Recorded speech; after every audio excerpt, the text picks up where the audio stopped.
जिन्होंने एक कीर्तिमान स्थापित किया शहर में। मात्र 28 साल की उम्र में आपने एक्सपोर्ट की दृष्टि से, व्यापार की दृष्टि से आधी दुनिया घूम ली।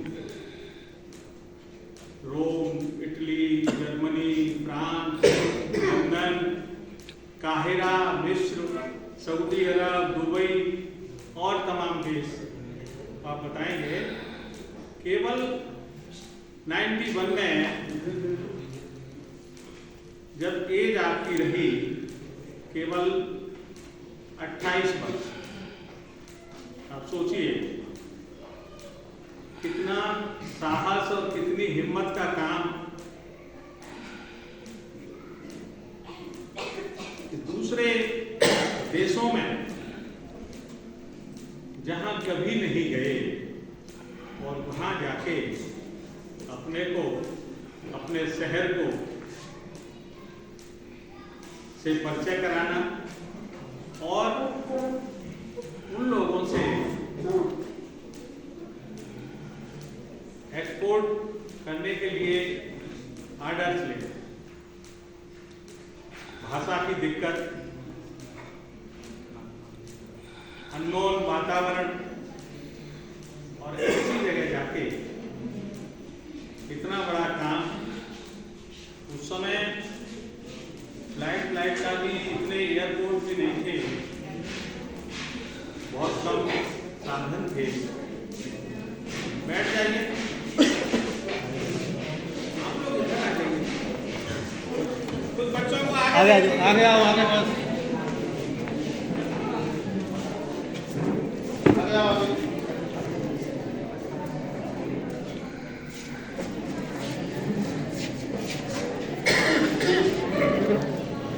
तो देखिए,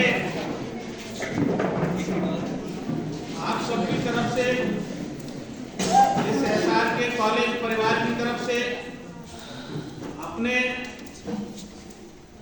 स्टाफ की तरफ से और अपनी तरफ से मैं सबसे पहले भाई अतुल चतुर्वेदी जी का माल्यार्पण कर स्वागत करना चाहता हूँ।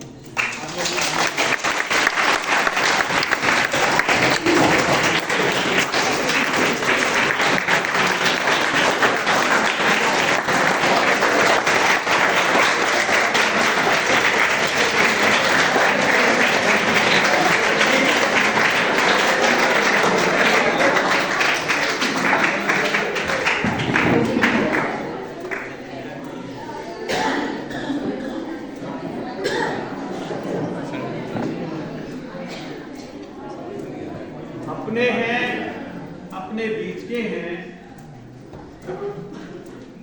आपकी अपनी बात करेंगे। आप बहुत ध्यान से सुनिएगा, समझिए, बहुत कुछ सीखने को मिलेगा। और सबसे बड़ी बात, एक साहस, एक ऊर्जा आपके अंदर प्रवाहित होगी, ये सोचकर कि इसी मिट्टी से, इसी पानी से, इसी हवा में रहकर और इतना बड़ा काम किया मैंने। और ये सब संभव हुआ मुझे नीलमणि जी, बड़े भाई अनिल चतुर्वेदी जी, इनसे बड़े लोग प्यार से नीलमणि कहते हैं। आपने जो पुस्तक लिखी, अपने यात्रा वृत्तांत लिखे, अपने अनुभव लिखे, जब घूम रहे थे आप, एस्टेब्लिश हो रहे थे, तो वो पुस्तक है सिहायत मेरी स्याही से। सिहायत मीन्स यात्रा, देशाटन। मैंने वो पुस्तक पढ़ी और किसी की वो लाइनें मुझे याद आ गई।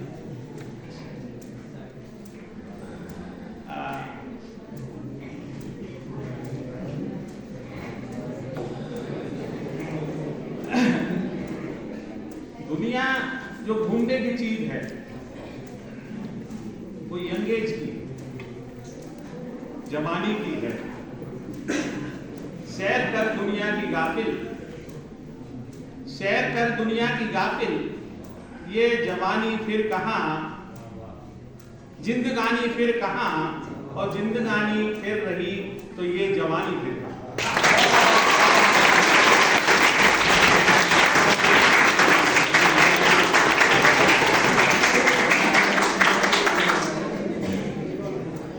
आज से अगर 30 साल पहले ये पुस्तक पढ़ने को मिल गई होती तो हो सकता है हमने भी हिम्मत कर ली होती बाहर विदेश जाने, लेकिन आपको उनके अनुभव सुनने को मिलेंगे। आप में से तमाम लोग बड़ी बड़ी कंपनियों में बड़ी बड़ी जिम्मेदारी संभालेंगे, अपने व्यापार बिजनेस संभालेंगे, तो निश्चित रूप से आपके लिए ये बहुत बड़ी प्रेरणा आपको मिलेगी, हिम्मत मिलेगी, साहस मिलेगा और आपके अनुभव से लाभ मिलेगा। आज जैसी पोजीशन आज से 30 साल पहले हिंदुस्तान की नहीं थी। न तो हवाई सुविधा इतनी थी, न इतने प्लेटफॉर्म एयरपोर्ट इतने थे। आज तो आगरा से भी बम्बई, बेंगलोर और तमाम जगह फ्लाइट मिल जाती है, लेकिन उस समय एकमात्र हवाई अड्डा दिल्ली का था, और वो भी शायद उस समय इतना परिष्कृत और इतना सज्जित नहीं था। तो मैं बीच में कोई व्यवधान नहीं बनना चाहता, सीधे सीधे आह्वान करता हूं अतुल चतुर्वेदी जी का और उनसे अनुरोध करता हूं कि हमारे जो बच्चे यहाँ मौजूद हैं, BCA और BBA के विद्यार्थी हैं, इन्हें तमाम जिम्मेदारियां आगे चल के संभालनी है और आज भी ये जिम्मेदारी है। जिस समय कक्षाएं चलती हैं उस समय बहुत शांतिपूर्ण तरीके से अपना अध्ययन करते हैं। कॉलेज का वातावरण इस तरह का है कि जब कोई अनमोल व्यक्ति इसमें एंटर करता है और कक्षाएं चल रही होती हैं तो यहाँ का ये माहौल देख के ये लगता है कि शायद आज यहाँ छुट्टी होगी किसी कारण से, लेकिन ऐसा नहीं होता है। 300 साढ़े 300 बच्चे अध्ययनरत हैं और तमाम बच्चे हमारे ऐसे हैं क्योंकि 2002 से ये संस्था निर्मित हुई, BBA 2008 में आया। बहुत से बच्चे ऐसे हैं जो आज 50-50 लाख के पैकेज पे बड़ी बड़ी कंपनियों में लगे हुए हैं और यहीं आसपास, कोई राजा के ताल से है, कोई शहर से है, कोई फरियाद से है। 2000 और उन बच्चों को जो आज वेल एस्टेब्लिश्ड हैं हम बुलाते हैं, उनका सम्मान करते हैं, उनका उद्बोधन कराते हैं, क्योंकि ये आने वाली पीढ़ी उनसे सीखे और आगे बढ़े। तो आइए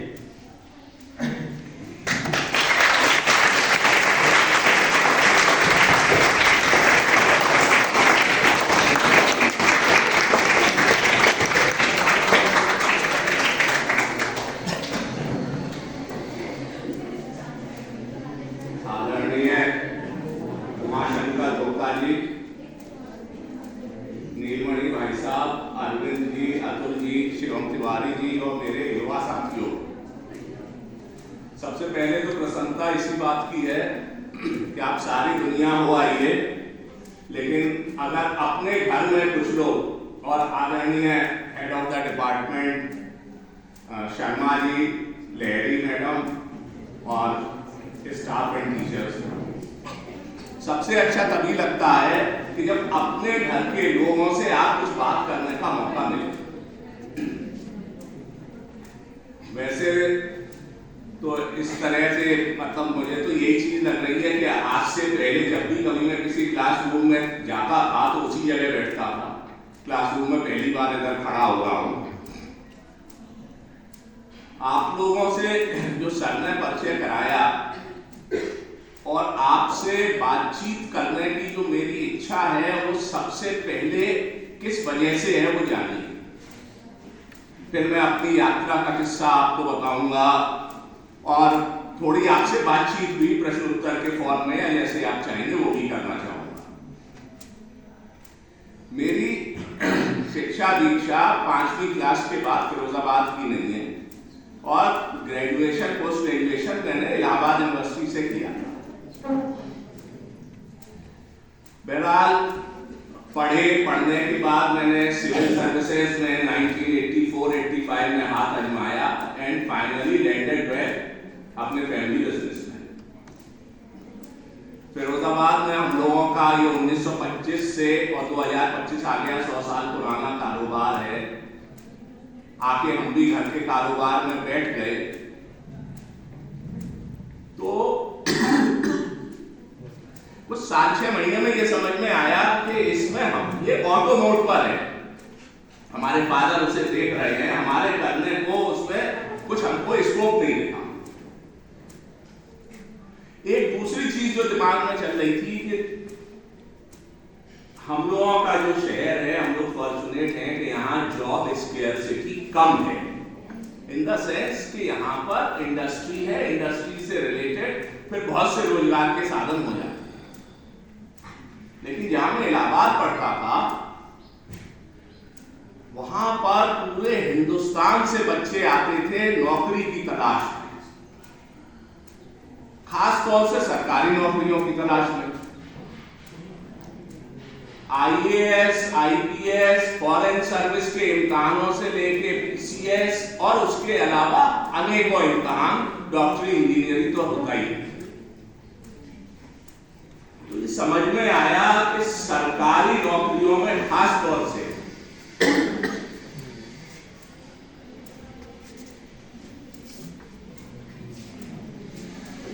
पूरे हिंदुस्तान में सरकारी नौकरियां बहुत कम, और यहां प्रश्न जनरल कैटेगरी और रिजर्वेशन का नहीं है, सबको मिला दो। तो जो हमारे यहाँ यंग बच्चों की जनसंख्या है और फॉर्चुनेटली अब बच्चे पढ़ लिख रहे हैं, उनके लिए जॉब्स बहुत कम है, और सारे के सारे बच्चे एक ही लड़ाई में लगे हैं कि भैया नौकरी मिल जाए, नौकरी मिल जाए, ये नहीं मिले वो मिले। और इसमें 30-35 साल तक की उम्र निकल जाती है, तो थोड़े बच्चों को तो मिलेगी जितनी होगी, बाकी के बच्चे जीवन में परेशान होंगे। जीवन तो फिर सब अपने अपने गति से और अपने अपने तरीके से सब करते ही हैं। तो हमको बहुत बड़ी समस्या लगती है कि यंगर जनरेशन जॉब सीकर के रूप में घूम रही है। तो मुझे तब से दिमाग में एक कीड़ा चला कि भाई कुछ ऐसा होना चाहिए कि लोग जॉब सीकर से जॉब क्रिएटर बने, जॉब गिवर बने। आप खुद बजाय इसके कि नौकरी की पंक्ति में खड़े हो सभी लोग, तो उनके लिए जगह नहीं है, तो ऐसे भी तो बनो जो कि बाकी लोगों को आप जॉब दे सको।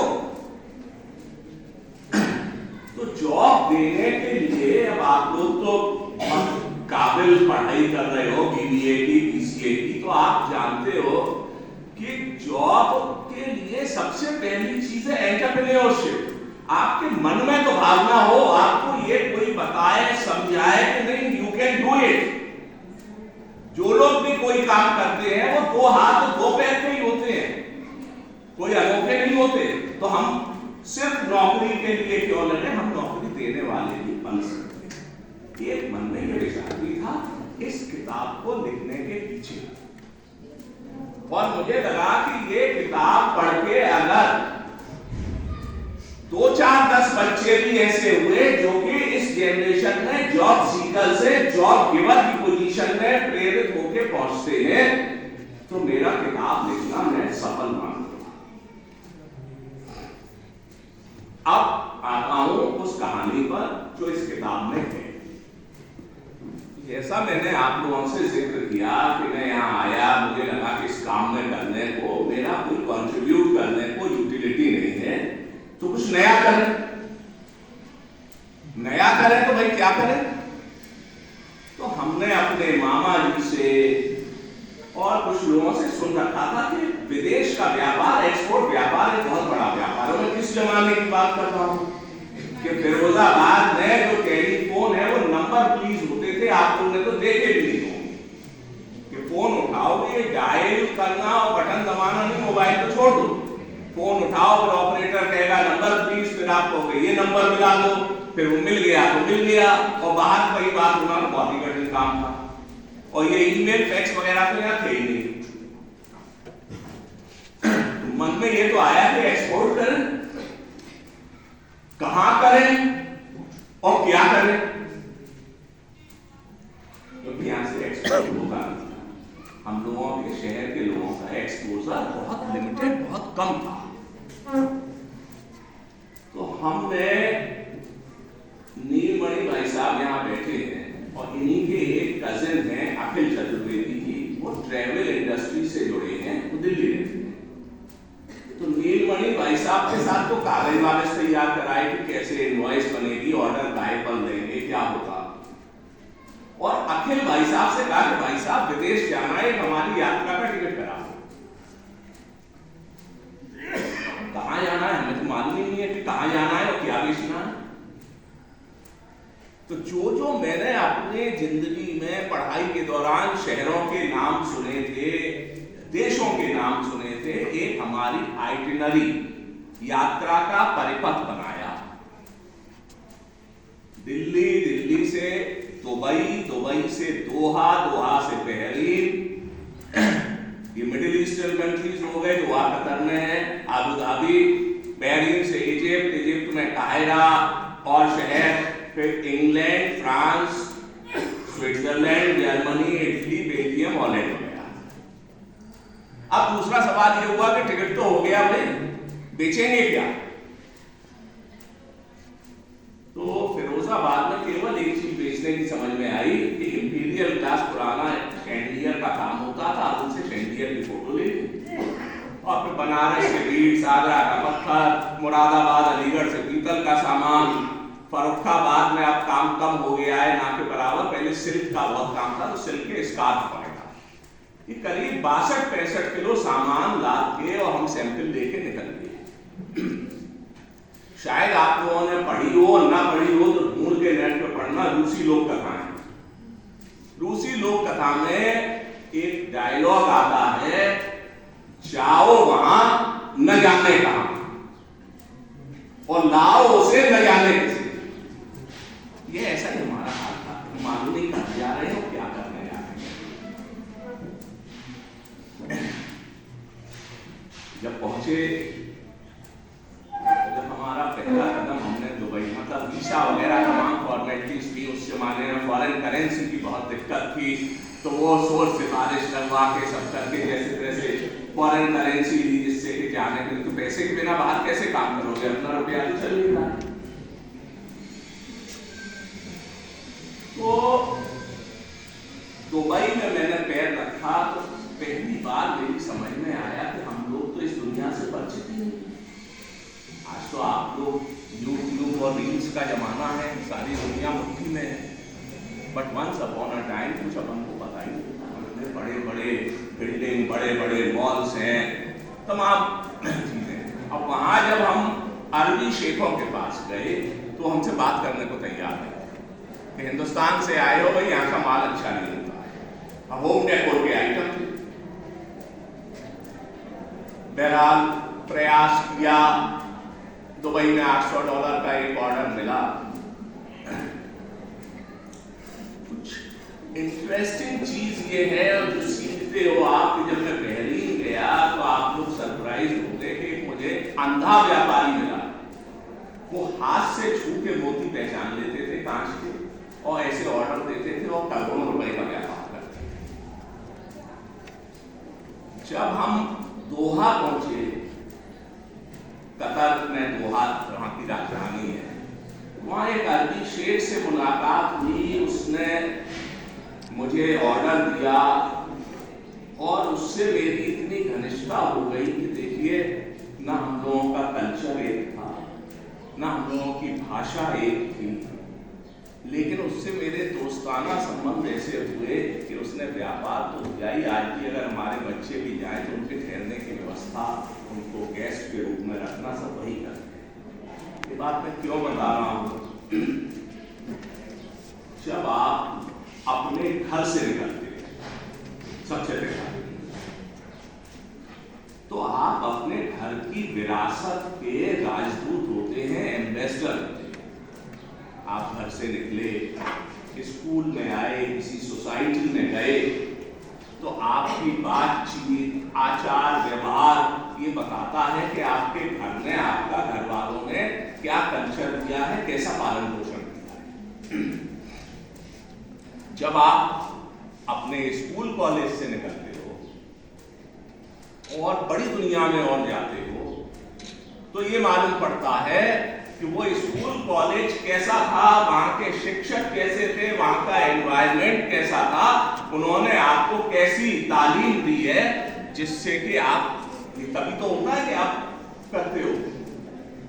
लेकिन इससे आगे भी हम अपने शहर से जाते हैं, आदमी कहता है ना, ये इलाहाबाद के किसी आदमी से पूछो, देखो आप लोग सब तो यहाँ फिरोजाबाद के ही बच्चे हो, मैं अपने मन की तकलीफ बताऊं, इलाहाबाद के किसी आदमी से पूछो, तो मतलब हम लोग भी अपने आप को आधा इलाहाबादी कहते हैं, पूछो तो बहुत गर्व से कहता है कि मैं इलाहाबादी हूं। बंबई के आदमी से पूछो तो कहता है कि मैं मुंबई का हूं।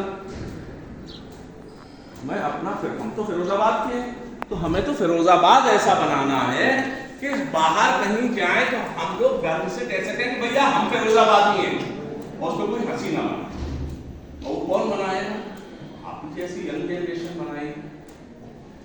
तो coming back to the point कि जब आप देश से बाहर जाते हो, तो एक तो सरकारी राजदूत है,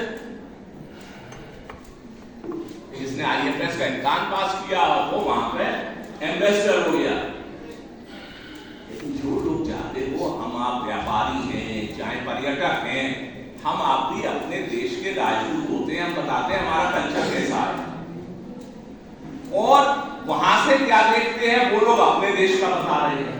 ये जो इंटरेक्शन है, ये आप समझ लो कि दुनिया के इतिहास में आपने ये तो पढ़ा होगा कि बाबर आया, तैमूर आया, उसने ये मार दिया, उसने वो मार दिया, लेकिन आप वो भी पढ़ो संग में कि हजारों साल से हमारे देश का यूरोप के देशों से, मिडिल ईस्ट के देशों से और बाद में साउथ ईस्ट एशिया के देशों से व्यापार चलता था। उससे क्या हुआ कि अगर आप लोगों ने पढ़ा हो कि कंबोडिया जो देश है, वहां पर अंकोर वाट का मंदिर है, और शायद आपको ये जान के ताज्जुब होगा कि हिंदुओं का जो सबसे बड़ा मंदिर है दुनिया में, वो हिंदुस्तान में नहीं है, वो कंबोडिया में अंकोर वाट में है। भैया कैसे हो गया? रामचंद्र जी तो लंका गए थे, कंबोडिया गए नहीं थे। ऐसे हुआ ये जो व्यापार के लिए और सैलानियों के लिए तो थोड़ा कठिन था, ये तो आते जाते थे, इससे कल्चरल आपका सभ्यता का प्रसार हुआ, वो होते होते वहां पर हमारा रिलीजियस कल्चरल ये सब हुआ। तो ये जो यात्रा है जिसका नाम सियाहत है, या मैंने सियाहत नाम लिखा है, मुझे ये अच्छा लगा, सियाहत मीन्स टूरिज्म, तो इससे आपका कल्चरल एक्सचेंज भी होता है, व्यूज का एक्सचेंज भी होता है, आप सीखते भी हो। सीखते कैसे हो? जर्मनी में ट्रेड फेयर लगता था बहुत बड़ा,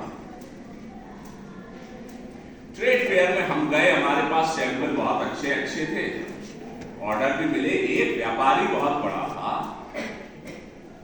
तो उस व्यापारी ने सब बात की रेट लिया और मुझे ऑर्डर नहीं दिया, नहीं मिला। आपको जब अगला फेयर लगा तो हमारे छोटे भाई अभिनव हैं, वो गए, उनकी उस व्यापारी से मुलाकात हुई और उसने ऑर्डर दे दिया।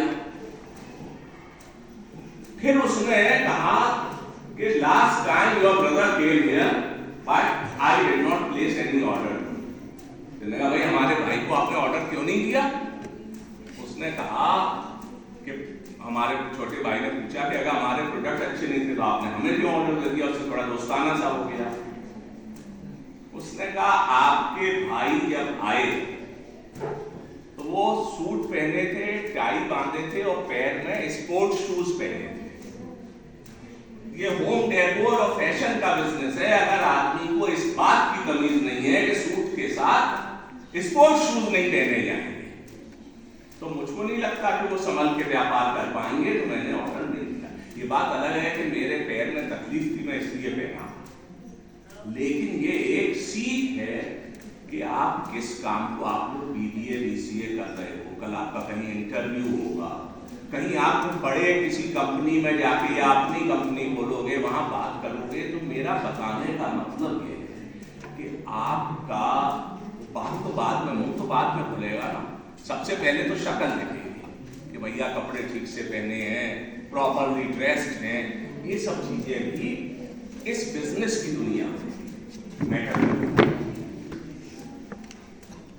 एक किस्सा ऐसे भी है कि हम लोग ही नहीं, जब मैं रोम में था तो वहां मैंने अपने सामने देखा, मैं स्टेशन पे बैठा अपनी बस का वेट कर रहा था, 3-4 बच्चे आए और जैसे हम लोगों के यहाँ भिखारी भीख मांगते हैं ऐसे हमसे पैसे मांगने लगे, ऐसे मनी मनी मनी। तो हम तो चुपचाप ऐसे बैठे, थोड़ी देर में चले। मैंने एक सामने देखा आदमी, तो उसको उन्होंने घेर दिया और घेर के उससे भी ऐसे ही करने लगे। तो आदमी जब ऐसे करे, जैसे कोई आपको घेरेगा तो आप ऐसे ही करोगे ना, दूर हटो दूर हटो, गो अवे गो अवे। तो मैंने देखा उसने गो अवे किया, एक बच्चे ने जेब में हाथ डाल के पर्स निकाला और वो चले गए, इसकी समझ में ही नहीं आया। ऐसे मैंने जेब कटते भी देखी। दुनिया में तमाम किस्म के अनुभव होते हैं। एक चीज और आपको बताऊंगा कि जब इस काम को शुरू करने जा रहे थे, हमने जैसा आपको बताया कि हमें नहीं मालूम था क्या बेचेंगे। जब हम यूरोप पहुंचे तो हमारी समझ में आया कि हमारे यहाँ के ऐसे प्रोडक्ट हैं जिस पर मुरादाबाद, उदयपुर, जोधपुर और तमाम शहरों के लोग ले जाते हैं, इस पर ऐसे फिनिशिंग और वैल्यू एडिशन करते हैं और बेच रहे हैं। हम वहाँ से सैंपल लेके आए और फिर यहाँ किया, और आज फिरोजाबाद में बहुत खुशी की बात है कि जिस शहर को मैं जब बाहर गया, मैंने देखा इटली का मुरानो है, इटली में वेनिस के पास, वहाँ 500 साल से ग्लास हैंडीक्राफ्ट का काम है। वो लोग शान से अपना माल बेचते हैं कि ये मुरानो प्रोडक्ट है, प्रेस्टीजियस भी है, महंगा भी है। हमें लगा फिरोजाबाद का भी तो लोग नाम जाने, ये तो मुरादाबाद, दिल्ली, उदयपुर, जोधपुर को जान रहे हैं। आज खुशी इस बात की है कि जो विदेश का व्यापारी है वो कांच में फिरोजाबाद को जानने लगा है। यहाँ 150-200 से ज्यादा एक्सपोर्टर हैं, सैकड़ों हजारों करोड़ तक का टर्नओवर हो रहा है व्यापार। ये 30 साल का डेवलपमेंट है। लेकिन हम जिस जमाने में शुरू कर रहे थे तो हमने आगरा से टेलेक्स की सेवा ली। आप लोग तो शायद अब टेलेक्स ना जानो, क्योंकि अब तो फैक्स भी पीछे है, ईमेल है, कम्युनिकेशन टेलेक्स के माध्यम से होता है। इनवॉइस मैंने बताया और कागजात सब नीलमणि भाई साहब से बहुत अच्छे स्टैंडर्ड के बने थे। जब मैं पहले व्यापारी पे पहुंचा तो उसने मुझसे कहा कि आपका ये माल का ऑर्डर हम लिखा रहे हैं, इसका CVM क्या होगा? आप बच्चों में से CVM कितने बच्चे जानते हैं?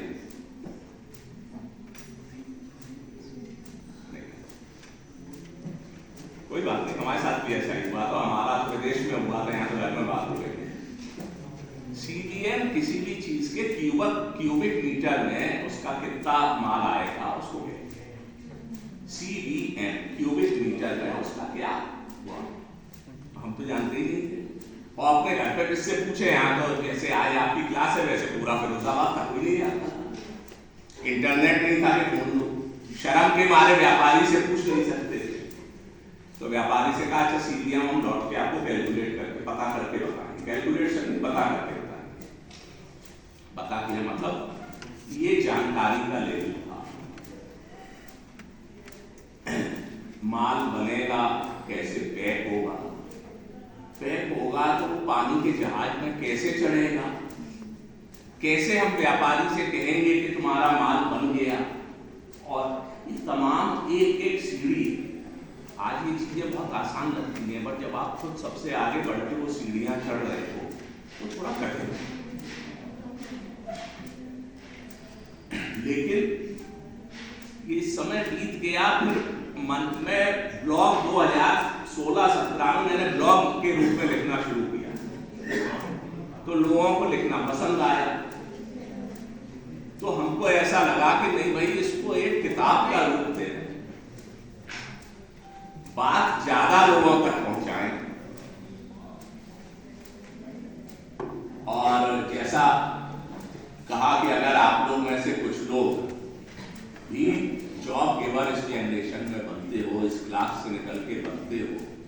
और आपको मैं बता दूं, पहली चीज है अपने मन में ये संकल्प कर लेना कि नहीं हम ये कर सकते हैं। फिर सरकार की तमाम पॉलिसी है, सब है, वो तो आप पता करोगे तो होगा। और दूसरी बात ये है कि देखो, ये मैं एंटरप्रेन्योर्स के लिए कह रहा हूं, फिरोजाबाद आज भी मीडियोकर और स्मॉल बिजनेस की जगह है। यहां जरूरत है बड़ी व्यापार बनाने की।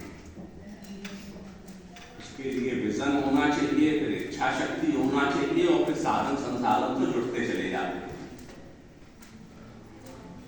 तो अगर आप लोग भी, मैं ये कहूंगा कि कुछ लोग सोचो एंटरप्रेन्योर बनने और काम भी करो, तो पहले काम करके सीखो, उसके बाद अपना करो। और यहाँ सर के पास किताब है, और कहेंगे तो मैं 2-4 भिजवा दूंगा, आप लोग किताब पढ़ो तो मुझे अच्छा लगेगा। बाकी मेरे पास बातें बहुत हैं करने को। जब इतनी मोटी किताब लिख दी तो 30 साल की बातें बहुत है, लेकिन वो बातों को किताब में ही देखना।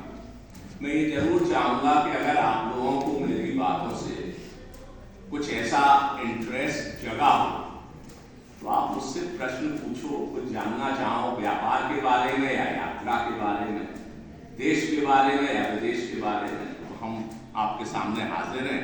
आप प्रश्न पूछोगे, हम जवाब देंगे। ठीक है सर? पूछना है किसी को कुछ? कोई भी सवाल किसी तरह का? जानकारी चाहे व्यापार से संबंधित हो, चाहे दूसरे देशों से संबंधित हो। और देखो, एक चीज और बता दें, ये जो झिझक होती है ना, पहला काम है झिझक तोड़ देना, झिझक छोड़ देना। इतने बड़े क्लास में अगर सब बच्चे एक दूसरे का अरे पूछने को तमाम चीजें हैं। तुम लोग कोई आके यहाँ खड़े हो, 10 मिनट बोलो, हम इस चीजें पूछेंगे, एक दो तुम लोग भी पूछ सकते हो। किसी व्यापार की प्रक्रिया के बारे में अथवा किसी देश के बारे में, या और हाँ, एक चीज और, हालांकि वो इस किताब से संबंधित नहीं है और व्यापार से भी संबंधित नहीं है, लेकिन जीवन से संबंधित है। हम आप लोगों से जरूर कहना चाहेंगे, जो पढ़ाई हम लोग करते हैं उसके 2 पार्ट हैं। एक ये है कि हम कोर्स कौन सा कर रहे हैं, क्यों कर रहे हैं तो मालूम ही है। दूसरा पार्ट ये है कि हम कहाँ पढ़ रहे हैं। हम लोग फिरोजाबाद के अंदर तो यही पढ़ेंगे, स्वाभाविक है। लेकिन ये सपना देखो, आज इंटरनेट आपके हाथ में है। जिस क्षेत्र में आपकी रुचि है उसमें दुनिया में सर्वश्रेष्ठ 10, 20, 50, 100 इंस्टीट्यूशंस कौन से, कोशिश करो कि 1 साल 2 साल उन बेहतरीन इंस्टीट्यूशंस में पढ़ सको। वहां के लिए 2 समस्या आती हैं। जब आपने ढूंढ लिया था कि पहली के एडमिशन कैसे हो, उसकी प्रक्रिया आपको नेट कर ली। दूसरी समस्या ये आती है कि अच्छे बड़े इंस्टीट्यूशंस में पढ़ाई बहुत महंगी होती है, तो कई लोग उसका हिम्मत आ जाती है। आप अभी यूरोप में कहीं पढ़ने जाओगे तो 25, 30, 40 से लेकर 50 लाख रुपए तक साल की पढ़ाई हो सकती है। अमेरिका जाओ तो 1 करोड़ रुपए से ऊपर की 1 साल की हो सकती है। कुछ लोग दे सकते हैं, बहुत से लोग नहीं भी उसको अफोर्ड कर सकते हैं, लेकिन उससे हिम्मत नहीं आ रही है। तमाम तरीके की स्कॉलरशिप और फाइनेंशियल इंस्टीट्यूशंस की मदद होती है। ये मैंने आपसे क्यों कहा, तो मुझे मालूम है कि फिरोजाबाद में तो 50 साल से तो कम से कम मैं जानता हूँ कि विदेश में पढ़ते आए हैं। यूरोप में भी पढ़े हैं, अमेरिका में भी पढ़े हैं, आज बहुत सारे लोग हैं। अभी मेरी अरविंद जी से बात हो गई थी, इनके बच्चे भी अमेरिका में रह रहे हैं। बहुत लोग हैं। आप चाहे लौट के यहाँ आओ, लेकिन विदेश देखो, पहले अपना देश देखो, फिर विदेश देखो, और मौका लगे तो अच्छी जगह पर पढ़ के जरूर आओ। मुझे बस इतना ही कहना है। बाकी मुझे सचमुच अच्छा लगेगा अगर आप लोग कुछ पूछोगे, कुछ डिस्कशन करोगे। सर बीच में टिप्पणी कर रहा हूँ जी सर। आपके बीच में। अभी सबने कहा कि झिझक होती है बोलने में, ये झिझक हमने भी है, आज मैंने झिझक तोड़ी है पहली बार और इतने बच्चों के सामने, आप लोगों के सामने बोलने का प्रयास करता हूँ। झिझक छोड़िए, प्रश्न करिए, लेकिन परंपरागत रूप से आप ही तीन लोगों की तरह से हम भी हैं, हमने कभी प्रश्न नहीं किए क्लास में, हमेशा प्रश्न हमसे किए गए। तो अच्छा ये है कि क्लास में भी थोड़ा सा हम उस परंपरा को तोड़ें और अपनी जिज्ञासा को शांत करें। प्रश्न हमें मालूम है आप सबों के दिमाग में है, लेकिन आप उस झिझक को नहीं तोड़ें। झिझक को तोड़िए, प्रश्न करिए। प्रश्न करना आगे से हमारे जो स्टाफ है, टीचर्स हैं या आप लोग ग्रुप डिस्कशन में एक दूसरे से प्रश्न करके उस स्किल को डेवलप कर सकते हैं। दो बात अभी मैंने सर की एक सुनी, उस पर और बीच में सर टिप्पणी करूँगा। जी सर। भाई साहब को ऑर्डर नहीं मिला पहली बार, भाई साहब के छोटे भाई ने ऑर्डर गेन कर लिया। आप सभी लोग मैनेजमेंट के स्टूडेंट्स हैं, क्या इसके पीछे का कारण जो भाई साहब ने बताया उससे आप सहमत हैं या उसकी और भी अन्य वजह? बताइए हाँ या ना, कोई बात नहीं। कुछ ऐसा लगेगा कि हाँ शायद उसके पीछे कुछ और भी कारण है। ये बिजनेस का एक सिंपल फंडा है जो कि आप लोगों के जीवन में हमेशा बहुत काम आता है। जब तक हम छोटी चीज बेचते हैं तो उसके लिए हमें ज्यादा प्रयास नहीं करने पड़ते, क्योंकि कस्टमर हमारे पास आता है। जब कस्टमर हमारे पास आता है तो उसको सेल करना बहुत इजी होता है। उसमें तो हमने हमारे शहरी भाषा में हमने अपना पड़ता लगाया, अपना थोड़ा सा प्रॉफिट लिया, बेच दिया। लेकिन जब हम कहीं जाते हैं माल को बेचने तो हमें बहुत प्रयास करना पड़ता है। और हम क्यों जाते हैं? क्योंकि हमें माल को बल्क क्वांटिटी में बेचना है और नॉमिनल प्रॉफिट भी बेचना है। जब हम किसी के पास जाएंगे तो उसमें हमारे जो मार्जिन है वो कम होगा। केवल हम वॉल्यूम पे काम करते हैं कि हमारा वॉल्यूम इंक्रीज हो। आप सब लोग मेरी बात से सहमत होंगे। और वॉल्यूम क्रिएट करने के लिए क्या, जो बड़ा कस्टमर है उसके पास हम जैसे 50 टकराते हैं। अब वो क्या देखता है कि ये व्यक्ति आया, वो हमारा सूट पैंट टाई तो देखा। एक बॉडी लैंग्वेज होती है कि आप अपना प्रेजेंटेशन किस तरीके से दे रहे हैं। ऑर्डर आप वैसे भी देखें, जब आप कहीं भी ऑर्डर लेने जाएं तो एक व्यक्ति ऑर्डर ले आता है और एक व्यक्ति ऑर्डर नहीं लाता। तो वो सब डिपेंड करता है आपके बॉडी लैंग्वेज पर। अपने आप को इतना स्मार्ट बनाइए, बिना झिझक बात करिए। आपका प्रोडक्ट अच्छा है या खराब है कोई बात नहीं, कभी सारे प्रोडक्ट सिमिलर नहीं हो सकते, कभी सारे प्रोडक्ट खराब नहीं हो सकते और कभी सारे प्रोडक्ट एक क्वालिटी के नहीं हो सकते। हमें प्रोडक्ट बेचना आना चाहिए और प्रोडक्ट बेचने से पहले हमें अपने आप को बेचना आना चाहिए। अपने आप को बेचने के लिए हम ये प्रयास करेंगे कि हम अपनी बात को किस तरीके से उन तक पहुंचा सकते हैं। विदेश में कोई हमारी लैंग्वेज तो नहीं जानता भाई, हम हिंदी बोलते हैं। अब वो पता लगा कि हमें मान लीजिए हम रोम में चले गए, वो रोमन बोल रहे हैं, फ्रेंच बोल रहे हैं या रशिया में चले गए तो वो अपनी कौन सी भाषा होती है वो बोल रहे हैं। उस समय हमारी बॉडी बोलती है हमें पानी चाहिए, हम नहीं जानते तब भी तो उनसे पानी मांगते हैं प्लीज, समझ जाओ। इसी तरीके से हमारा प्रोडक्ट है, इसको हम किस तरीके से प्रेजेंट कर रहे हैं और कैसे हमारा पर्पस सॉल्व हो कि हम उनको प्रोडक्ट को उनको चपे करें बुरी भाषा में। तो ये स्किल डेवलप करने की जरूरत है। और आप सब लोगों के पास तो इतने टूल्स हैं, आप लोग BCA कर रहे हैं, MBA कर रहे हैं, हमारे जमाने में नहीं होती।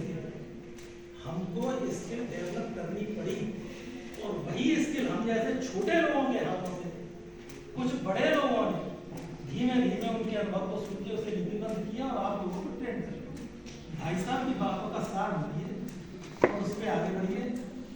मैं ये जानता हूँ हो सकता है कि कुछ समय के बाद 5-10 सालों के बाद सर आप लोगों में से कुछ लोगों को यहाँ बुलाएंगे और आपका अभिनंदन करेंगे और आप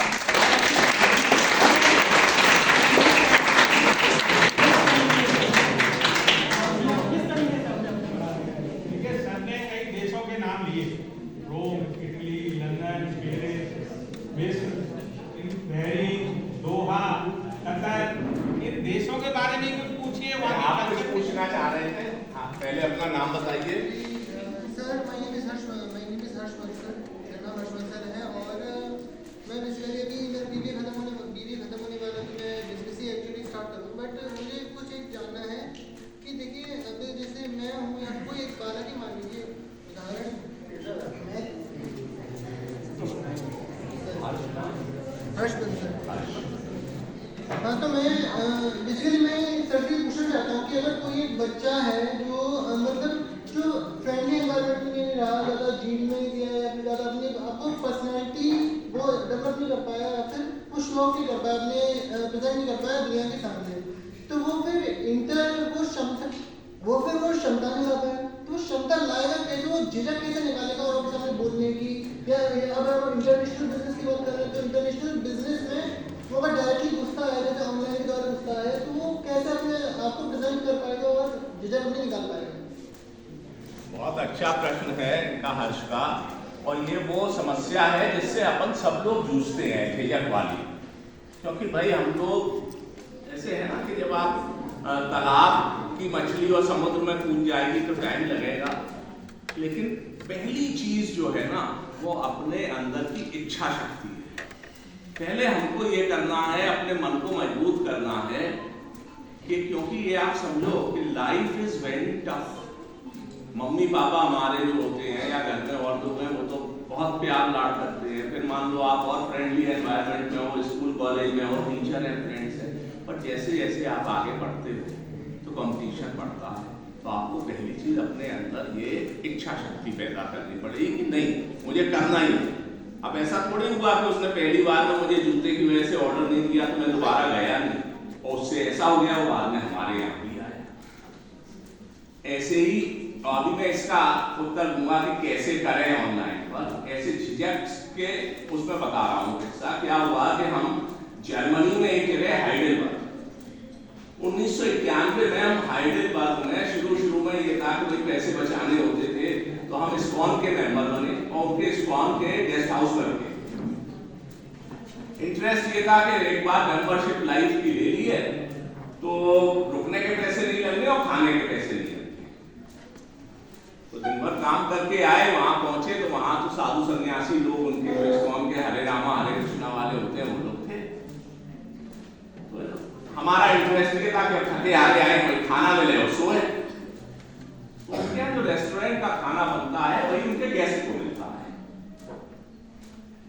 बैठे थे, उन लोगों को मालूम था कि हम फिरोजाबाद से आए हैं, फिरोजाबाद मथुरा के पास है, एक्सटेंडेड एरिया ऑफ ब्रज है जो कि श्री कृष्ण भगवान से संबंधित है, तो एक स्पेशल कनेक्शन था।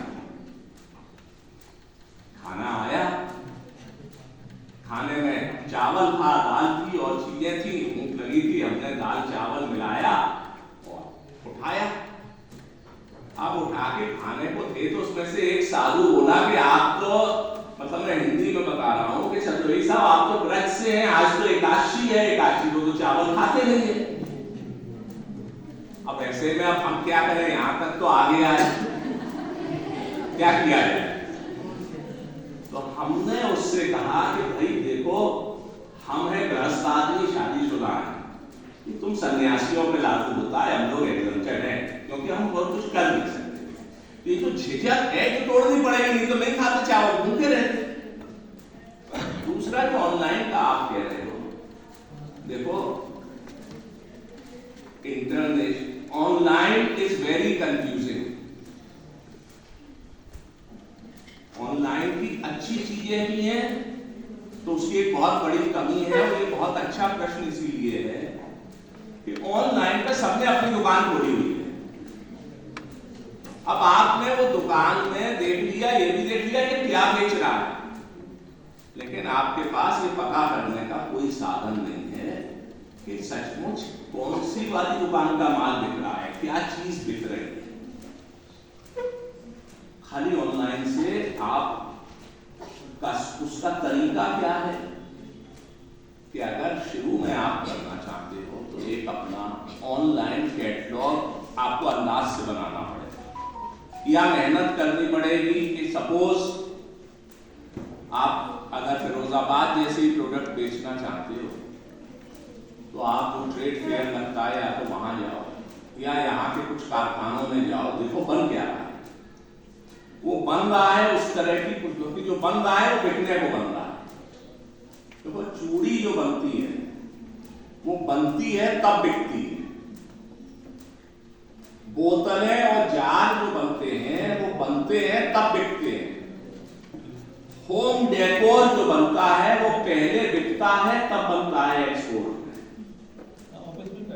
एक्सपोर्ट में कोई भी जो चीज है वो ऐसे नहीं होता कि हमने माल भर के, जो बल्क के आइटम है इनको छोड़ दो, ऐसे नहीं होता है हमने माल भर दिया है और बेचेंगे ना। हम सैंपल ले जाते हैं और सैंपल ले जाके दिखाते हैं। तो आप समझ लो कि जो कारखानों में माल बन रहा है वो बिक चुका, उस तरीके की चीजों का अपना एक ऑनलाइन वेबसाइट या कैटलॉग बनाओ।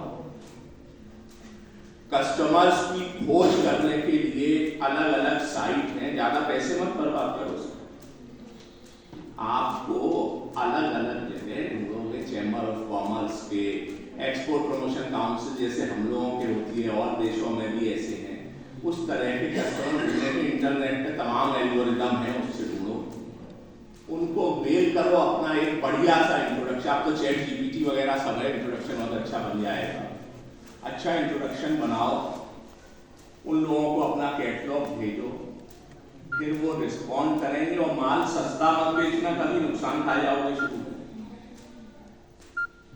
उसके फिर और चीजें हैं, आपको मतलब हम तो कभी BBA MBA हमने पढ़ा नहीं, तो आपको हमसे बेटर क्वालिफाइड हो तो वो चीजें करने में, तो उसको करके तब करो। और झिझक तो इसलिए छोड़ो कि झिझक तो छोड़नी पड़ेगी, अपने मन को पक्का कर, उसके बिना तो काम चलेगा नहीं। ये मत सोचो कि कौन मुझको देख के हंसेगा, कौन मुझको देख के मेरी हंसी बनाएगा, कोई फर्क नहीं पड़ता है। मुझे तो मैंने अपनी राह पकड़ ली है, मुझे चलते जाना है। झिझक पे आखिरी बात करके मैं खत्म करूंगा, फिर कोई क्वेश्चन पूछे। पेरिस में हम जा रहे थे, पहले ही दिन पहुंचे, पहली यात्रा की बात है, तो हमारे साथ करीब 62 किलो सैंपल थे, ट्रॉली थी, अटैची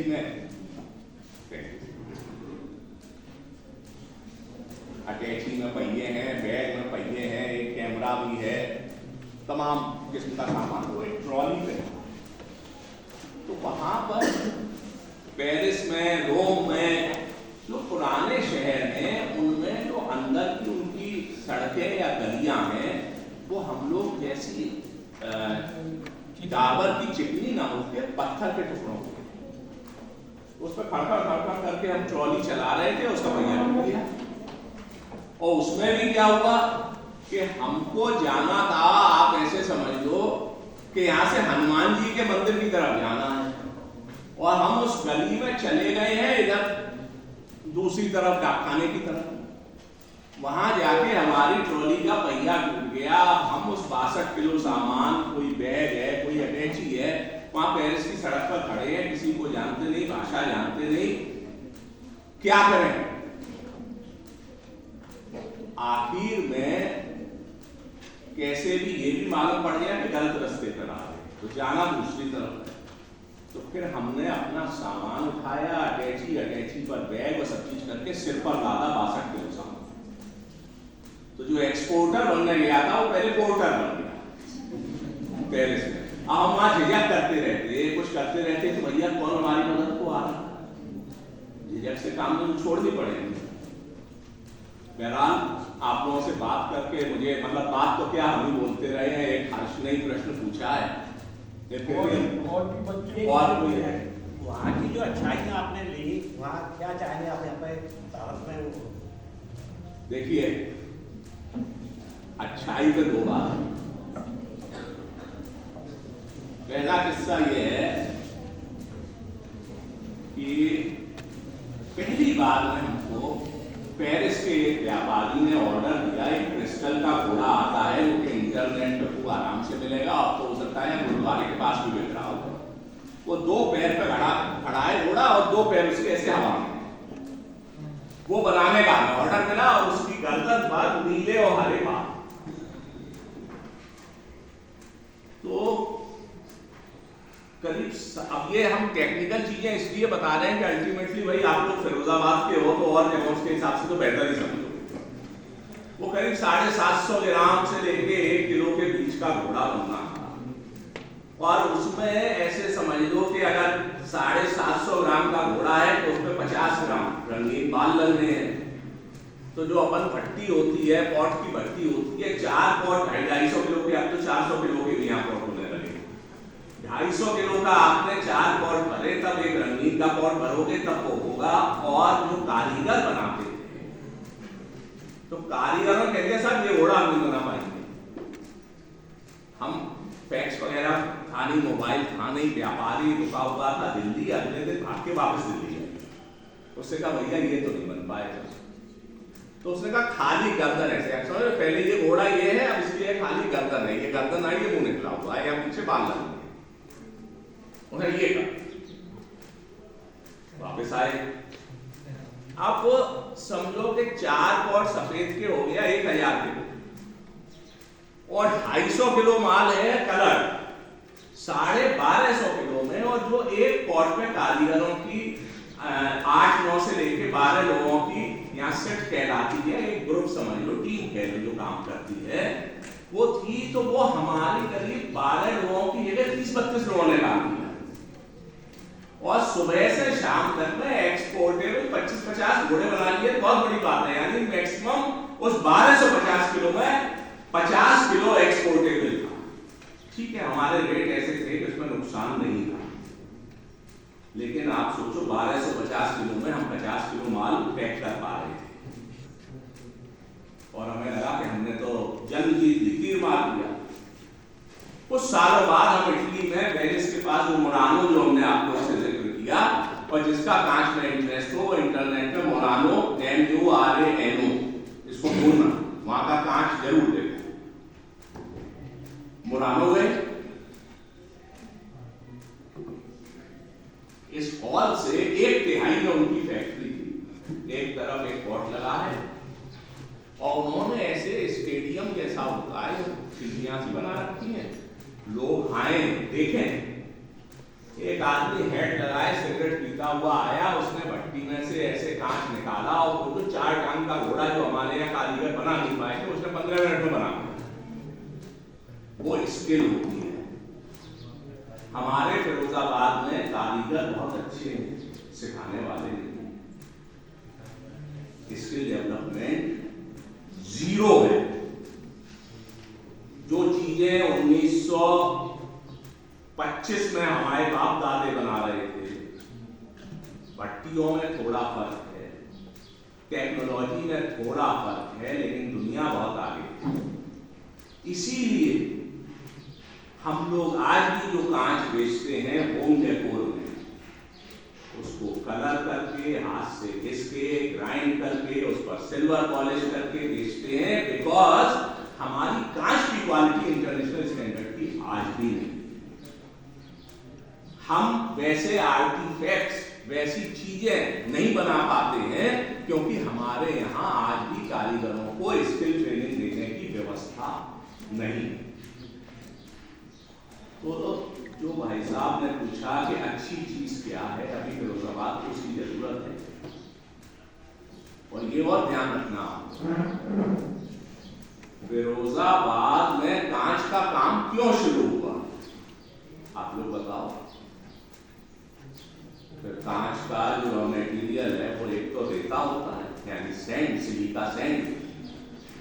आप लोग जानते होंगे कि सिलिका सैंड को लगभग 2200 डिग्री पे अगर गर्म किया जाए तो वो कांच में परिवर्तित हो जाता है। उस 2200 डिग्री तक ले जाने में बहुत ऊर्जा, बहुत एनर्जी लगेगी और बहुत हाई लेवल की फर्नेस पट्टी चाहिएगी।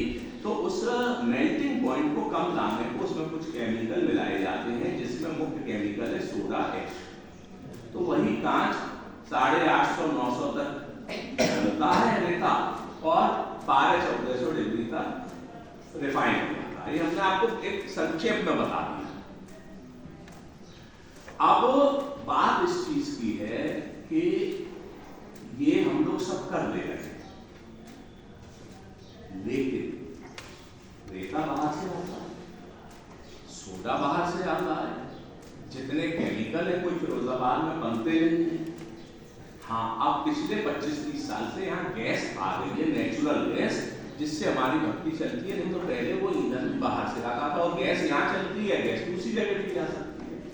आप तो सोच रहे होंगे कि हमारी इस बात का कहने का मकसद क्या है। मकसद है फिरोजाबाद में ग्लास इंडस्ट्री इसलिए थी कि मुगल बादशाहों की जब सीट आगरा थी, उनकी राजधानी जब आगरा थी, जो राजे रजवाड़े होते थे हैंडीक्राफ्ट को बढ़ावा देते। तो अपने पास खुर्दल नगर जगह है, हसायन है, फिरोजाबाद है, मुरादाबाद है, यहाँ अलग अलग किस्म के जलेसर में पीतल के घुंघरू और घंटे बनते हैं। ये अलग अलग किस्म की चीजों के कारीगर हैं। फिरोजाबाद में भी ये माउंट प्लोन बहुत पुराना नहीं है। ये अगली बार जब मैं कांच के इतिहास में किताब लिख रहा हूँ फिरोजाबाद के विशेष संदर्भ में, जब पूरी हो जाएगी तो सर तेरे को लाएंगे तब उस पर चर्चा करूंगा। लेकिन बेसिक बात यह है कि फिरोजाबाद की लेबर स्किल थी, वो चूड़ी बना लेती थी, माउथ ब्लोन कर लेती थी। तो चूंकि यहाँ कारीगर थे और उस कारखानों को चलाने के उद्यमी थे, तो यहाँ माल बन गया। अब फिरोजाबाद परिवर्तित हो रहा है ऑटोमेटिक प्लांट। स्किल खत्म हो रही है या स्किल सिखाई नहीं जा रही। अब ऑटोमेटिक प्लांट में आप समझ लो कि आज तो बहुत बड़े बड़े प्लांट लग गए और वो इसलिए बेच दे रहे हैं क्योंकि फिरोजाबाद में गैस और जगह से सस्ती है। आप लोगों को अब ये बात उपयोगी नहीं लग रही होगी, बट ये आगे लाइफ में जाओगे और अगर यहाँ काम करोगे तो बहुत इंपॉर्टेंट है कि यहाँ की गैस हिंदुस्तान में और जगह से सस्ती है। आज कल गवर्नमेंट पॉलिसी बदली और बराबर की हो गई तो सारा रॉ मटेरियल गुजरात और कोस्टल एरिया में सस्ता होगा। हमारे ऑटोमेटिक प्लांट रातों रात बंदी की कगार पे आ सकते हैं। वो कब होगा? होना जरूर है, 10 साल में हो, 15 साल में हो। और हम ऑटोमेटिक पे शिफ्ट कर रहे हैं, स्किल ट्रेनिंग नहीं दे रहे हैं प्रॉपर लोगों को, तो स्किल लेवल खत्म हो जाएगी। फिरोजाबाद से कांच का काम खतरे में आएगा। तो अगर आप लोग में जो भी यहाँ के इच्छुक हो, वो स्किल डेवलपमेंट का भी अध्ययन करना बहुत इंपॉर्टेंट है सिखाने को। And it is going to be a very good business कि अगर आप लोगों को स्किल में ट्रेन कर सको, लोगों को सिखा सको, ये भी एक व्यापार है। एनीवेज, बहुत अच्छा लगा आप लोगों से बात करके, और आप लोगों को कैसा लगा ये हम सबसे पूछेंगे बात। Thank you.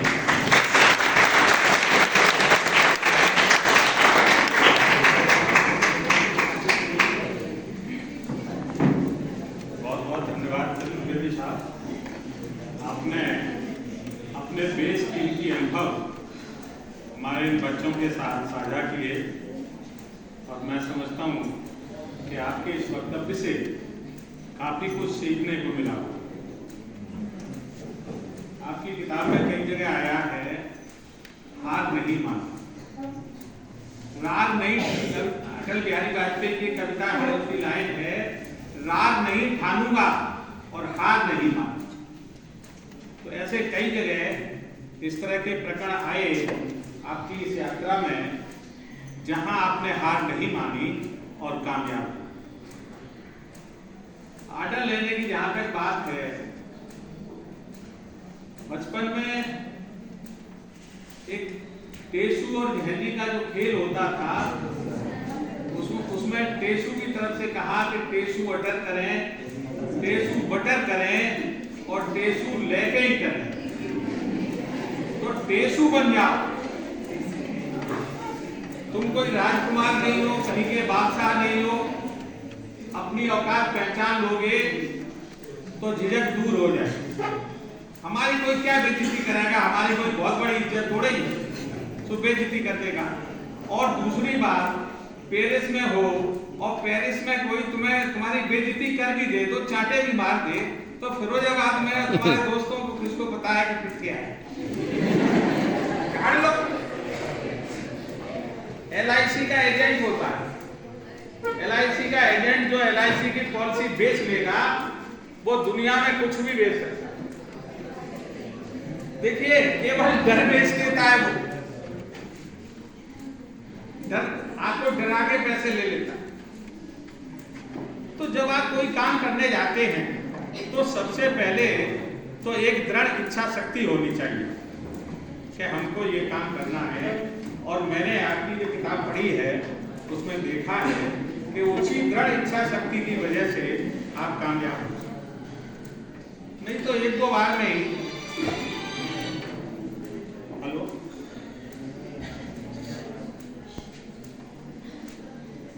एक दो बार में ही थक जाते हैं, हार जाते हैं, बैठ जाते हैं और हम अपना मकसद भूल जाते हैं।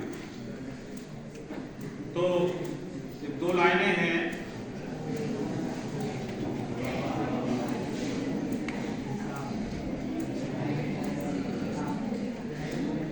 दिलों में आग लबों पर गुलाब रखते, सब अपने चेहरों पर दोहरी नकाब रखते हैं, हमें चिराग समझकर बुझा न पाओगे, हम अपने घर में कई आफ्ताब रखते।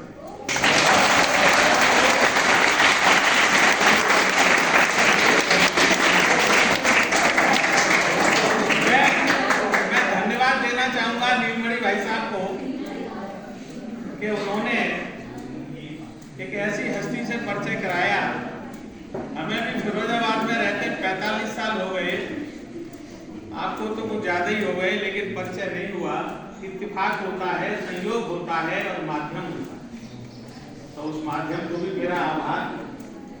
और अतुल जी कुछ कहना चाहते थे, आपसे थोड़ी सी बातचीत हुई, मैं चाहूँगा कि वो भी अपनी बात, वो भी अच्छे बिजनेसमैन हैं और काफ़ी हुनर रखते हैं, तो उनसे आग्रह है आए और आपसे मुखातिब हों। अतुल अग्रवाल।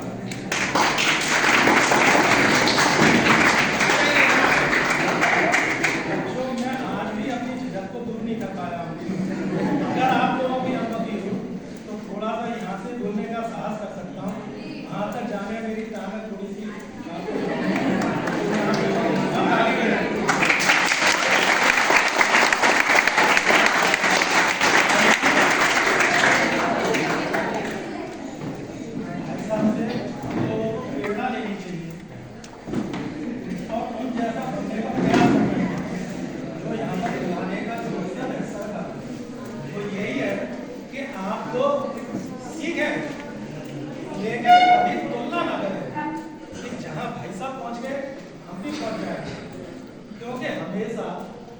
बड़े लक्ष्य छोटी छोटी चीजों से पूरे होते हैं।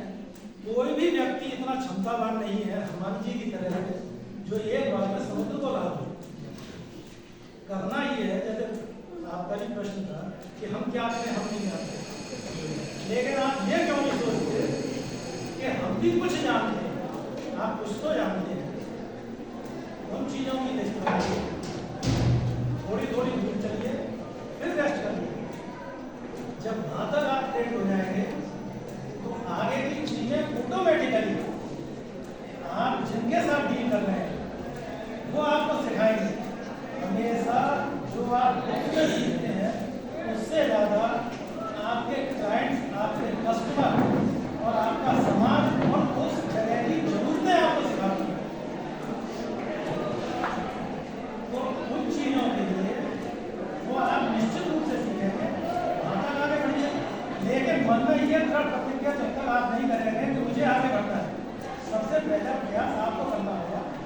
आपको तो मन में ये ठानना है कि मुझे आगे बढ़ना है, मुझे आगे बढ़ना है, सीधा मुझे चतुर्वेदी साहब नहीं बनना, मुझे उतना बनना है जहाँ तक मैं पहुँच जाऊँ।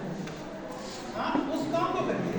कोई भी काम छोटा नहीं होता, हर बड़े में शुरुआत छोटे काम से की है और जिन्होंने बड़े काम से करी है शुरुआत वो हमेशा नीचे हो गए, क्योंकि ये एक साइकिल का चक्र है और दुनिया का एक सतत नियम है, प्रकृति प्रदत्त है कि हमेशा साइकिल नीचे से ही ऊपर जाता है चक्र, और ऊपर पहुंचने के बाद उसमें डाउनफॉल स्वाभाविक रूप से आता है या वो स्थिर हो जाता है, क्योंकि ऊंचाई की एक सीमा होती है। लेकिन आप लोग इतने कुशल हैं और इतने अच्छे मेंटर्स हैं आपके, आपको सीख रहे हैं, तो ये मत सोचिए कि मैं क्या करूँगा। कोई भी काम छोटा नहीं है, कोई भी काम मुश्किल नहीं है, केवल मन में अपने विश्वास पैदा करिए, छोटे छोटे कदम बढ़ाइए, आप बहुत आगे जाएंगे, बहुत तरक्की करेंगे। बस छोटे छोटे लक्ष्य छोटे छोटे बनाइए, बड़ा लक्ष्य दिमाग में रखिए, छोटे छोटे गोल करके आगे बढ़िए। एक साथ सेंचुरी आज तक किसी ने नहीं लगाई है।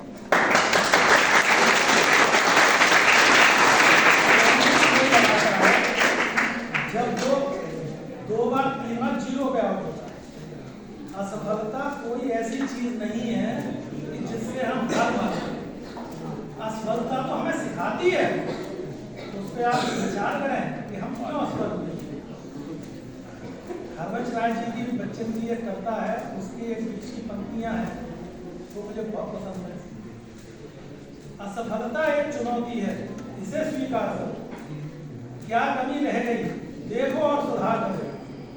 जब तक हो न सफल नींद चैन को त्यागो करो, नींद चैन को त्यागो करो, क्योंकि बिना कुछ किए ही जय जयकार नहीं होती, कोशिश करने वाला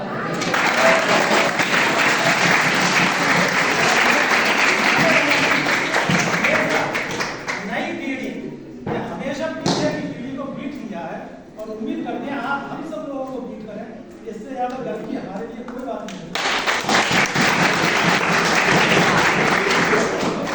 मैं ये और कहना चाहता हूँ कि अगर आप लोग आज झिझक की वजह से या कभी प्रश्न दिमाग में नहीं आया, आपको कभी कोई लगे कि हमसे कोई चीज़ पूछ के मदद हो सकती है, तो सर से संपर्क करिएगा और हमसे कांटेक्ट करने में झिझक मत करिएगा, सर करा देंगे।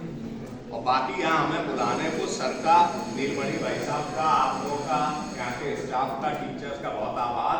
और आप लोग अपना जानते हैं जब हम स्टूडेंट थे कि घंटे भर को बैठना पड़ जाए तो कितना मुश्किल होता है, तो आप लोग घंटे भर को बैठे और हमारी बात सुनी, तो आप सबका भी बहुत बहुत धन्यवाद।